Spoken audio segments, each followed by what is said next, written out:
తెలంగాణ యూనివర్సిటీలో సమస్యలు తిష్టవేశాయి. యూనివర్సిటీలో నెలకొన్న సమస్యలను తక్షణమే పరిష్కరించాలని డిమాండ్ చేస్తూ విద్యార్థులు ఆందోళన బాటపట్టారు. యూనివర్సిటీకి ప్రభుత్వం బడ్జెట్ కేటాయించడం లేదంటూ అరకర వసతులతో విద్యాబోధన కొనసాగుతుందని విద్యార్థులు అంటున్నారు. తక్షణమే ముఖ్యమంత్రి జోక్యం చేసుకుని యూనివర్సిటీకి వైస్ ఛాన్సలర్ను నియమించాలని విద్యార్థులు డిమాండ్ చేస్తున్నారు. తెలంగాణ యూనివర్సిటీలో విద్యార్థులు ఎదుర్కొంటున్న సమస్యలపై మరింత సమాచారం మా ప్రతినిధి రవీందర్ యూనివర్సిటీ నుంచి అందిస్తారు. హైదరాబాద్ జిల్లాలో ఉన్న తెలంగాణ యూనివర్సిటీలో సమస్యలు తిష్టవేశాయి. ఎక్కడ వేసిన గొంగడి అక్కడే ఉన్న అనే చందంగా తయారైంది. యూనివర్సిటీలో అరకొర వసతులతో నామమాత్రక విద్యాబోధన జరుగుతుంది. ఎవరూ పట్టించుకోవడం లేదు. తమ సమస్యలను పరిష్కరించాలని గత కొద్ది రోజుల నుంచి విద్యార్థులు ఆందోళన వ్యక్తం చేస్తున్నారు. విద్యార్థులను రాజకీయాల కోసమే వీక్షించుకున్నారు కాంగ్రెస్ ప్రభుత్వం. ప్రస్తుతం విద్యార్థులు ఎదుర్కొంటున్నటువంటి సమస్యలపైన దృష్టి సారించలేని విద్యార్థులు మండిపడుతున్నారు. మనం తక్షణమే తమ సమస్యలు పరిష్కరించాలని విద్యార్థులు గత కొద్ది రోజుల నుంచి ఆందోళన చేపడుతున్నారు. కానీ ఎవరూ పట్టించుకోవడం లేదు. తమ సమస్యలను పరిష్కరించాలని విద్యార్థులు ఇప్పటికే యూనివర్సిటీ లెవెల్లో ఉద్యమాలు చేపడుతున్నారు. మనతో పాటు మాట్లాడడానికి ఓ విద్యార్థి ఉన్నారు. వారి అభిప్రాయం ఏందో తెలుసుకునే ప్రయత్నం చేద్దాం. మీరు చెప్పండి. మనం తెలంగాణ విశ్వవిద్యాలయం అనేది సుమారు 18 సంవత్సరాలు ఏర్పడి అంటే 2006లో ఏర్పడడం జరిగింది. అంటే ఇక్కడ ఉన్నటువంటి వ్యవస్థ యూనివర్సిటీల వ్యవస్థ ఎట్లుందంటే ఒక నిమ్మకు నీరెత్తిన విధంగానే యూనివర్సిటీల వ్యవస్థ అంత దయనీయటువంటి పరిస్థితికి దిగజారుతుంది రాను రాను విద్యా వ్యవస్థ అనేది. కాబట్టి మనం చూసుకున్నట్లయితే ముఖ్యంగా స్వరాష్ట్రంగా తెలంగాణ విశ్వవిద్యాలయం అనేది తెలంగాణ పేరుతోనే ఏర్పడడం జరిగింది. తెలంగాణ విశ్వవిద్యాలయంలో మనం గత కొన్ని రోజులుగా చూస్తున్నాం మెస్ బిల్లులలో ఫ్రాడ్ జరిగినాయి.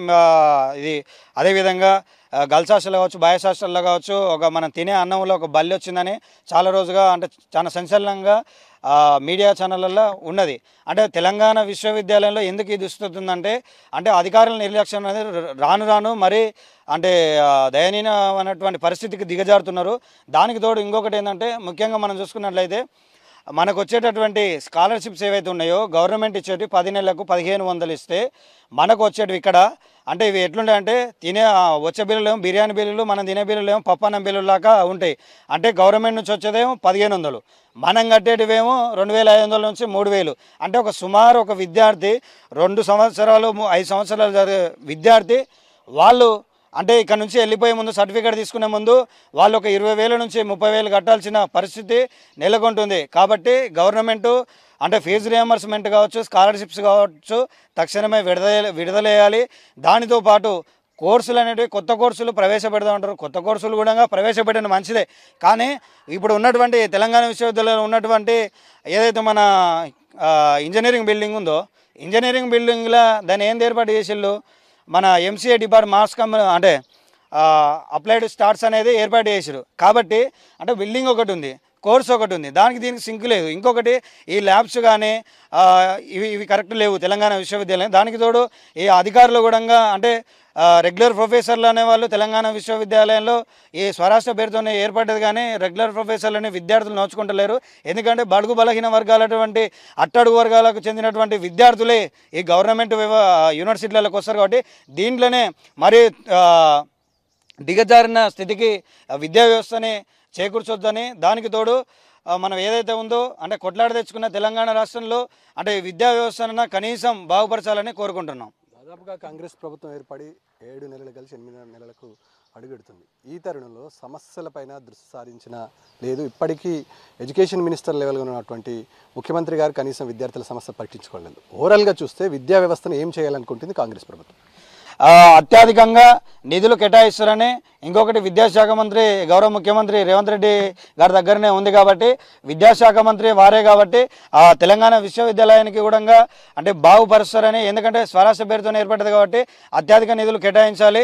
ఇంకొకటి ఏంటంటే ఇక్కడ వైస్ ఛాన్సలర్ కూడా లేరు. వైస్ ఛాన్సలర్ కూడా వెంటనే చేస్తే ఇక్కడ ఉన్నటువంటి రిజిస్టర్ గారు కూడా ఏదైనా సమస్యలు పై స్థాయి వాళ్ళకి తీసుకుపోతే వాళ్ళు కూడా ఎందుకంటే అక్కడ ఉన్నటువంటి ఐఏఎస్ క్యాడర్ వీళ్ళు అన్నటువంటి వాళ్ళు మన స్టేట్ వాళ్ళు కాబట్టి ఇక్కడ ఉన్నటువంటి మన పరిస్థితులు అర్థం కాదు. కాబట్టి వాళ్లకు రెగ్యులర్ వీసాలను తొందరగా నియమిస్తే యూనివర్సిటీ సమస్యలు కూడా త్వరగా పరిష్కారం అవుతామని కోరుకుంటా ఉన్నాం. దాదాపుగా విద్యార్థుల భవిష్యత్తు యూనివర్సిటీలో తీర్చిదిద్దబడతాయి. ఇక్కడ పౌష్టికాహార విలువలతో కూడిన ఆహారంతో పాటు నూతనమైన అప్డేట్ కావాల్సి ఉంటుంది. యూనివర్సిటీ మంచి ఆహారాన్ని అందించాలని ప్రధానంగా మీరు డిమాండ్ చేస్తారు కదా. ఇప్పుడు ప్రస్తుత తరుణంలో ఎలాంటి ఆహారం అందిస్తారు, ఏంది పరిస్థితి, మెనూ ఏ విధంగా ఉంది? ప్రస్తుతానికి రోజుకి 1-2 సార్లు అయినా రోజుకి పప్పు పెడుతున్నారు. ఈ వయసులోనే అందరికీ చాలా మందికి గ్యాస్ ఫామ్ అవుతుంది. అట్లనే విధంగా ఈ హాస్టల్ కూడా నీట్నెస్గా కూడా లేదు. బాత్రూమ్స్ అన్నీ కానీ రూమ్స్లో కానీ ఏవైనా కానీ, పైగా ఇక్కడ లైట్లు ఇక్కడ నైట్ ఇక్కడ వెళ్ళినా కూడా లైట్లు లేవు. ఏమైనా స్నేక్స్ లాంటివి అవి వస్తున్నాయి. పైగా మేము ఎక్కడి నుంచో వస్తున్నాం సార్, ఇక్కడ ఎంతో విధంగా యూనివర్సిటీ కదా అని చెప్పేసి ఎక్కడి నుంచో వస్తున్నాం సార్, వివిధ డిస్టిక్ నుంచి ఎంతో ఊహించుకొని వస్తున్నాం. కానీ ఇక్కడ అంతగా ఊహించుకున్నట్టు ఏం లేవు సార్. మీరు చెప్పండి, ప్రధానంగా మీరు ఎదుర్కొంటున్న సమస్య ఏంది, ఎలా ఉంది క్యాంపస్ వాతావరణం? ఇక్కడ మెయిన్గా ఎదుర్కొంటున్న సమస్య ఏంటంటే ఎడ్యుకేషన్ లోపం. ఉన్న ప్రొఫెసర్స్ ఎడ్యుకేషన్ కరెక్ట్ అందిస్తారు. ఇక్కడ ఉన్న లైబ్రరీలో కూడా ఇన్ని రోజుల వరకు కాంపిటేటివ్ బుక్స్ మాకు సరిపడా దొరకలే. మాకు అసలు కాంపిటేటివ్కు ప్రోత్సాహం లేదు. ఈ యూనివర్సిటీ నుంచి దేనికి ప్రోత్సాహం లేదు. ఒక యూనివర్సిటీ అన్నట్టునే కానీ యూనివర్సిటీలో ఉండాల్సిన మౌలిక ఫీలింగ్ వస్తుందా? యూనివర్సిటీలో ఉన్న ఫీలింగ్ వస్తుందా? యూనివర్సిటీలో ఉన్న ఫీలింగ్ వస్తలేదు. బయట కాలేజ్ వాళ్ళ బయట డిగ్రీ కాలేజ్ బయట డిగ్రీ పీజీలు చేసిన వాళ్ళకు ఉన్న వాల్యూ మాకు వస్తలేదు. ఎందుకు మాకు అంత అనిపిస్తుంది? ఎందుకు అనిపిస్తుంది అంటే ఈ యూనివర్సిటీలో ఉన్నాం కానీ ఒక్కటో మౌలిక సదుపాయాలు కరెక్ట్ లేవు. ఈ యూనివర్సిటీలో క్లాస్కు పోతే కూడా క్లాసులు సరిగ్గా చెప్పారు. ఫ్యాకల్టీ వస్తుంది కొద్దిసేపు చెప్పినా మస్తు అవుతుంది. అది ఎక్కువసేపు ఫ్యాకల్టీ క్లాస్లో చెప్పలేరు. ఒక యూనివర్సిటీలో ఉన్న విద్యార్థికి ప్లేస్మెంట్స్ ముఖ్యం. యూనివర్సిటీ నుంచి ప్లేస్మెంట్లు ఇంతవరకు జాబ్లో ఒక్కటో రాలే. ప్లేస్మెంట్లో జాబులు రాలేదు. ప్లేస్మెంట్ సౌకర్యాలు కల్పించాలి. ఇక్కడ ఈ హాస్టల్ గురించి మాట్లాడుకుంటే హాస్టల్లో 5 సంవత్సరాల్లో క్యాంపస్ ప్లేస్మెంట్స్ జరిగాయి. కాకపోతే ఒక్కరికో జాబ్ రాలే. అది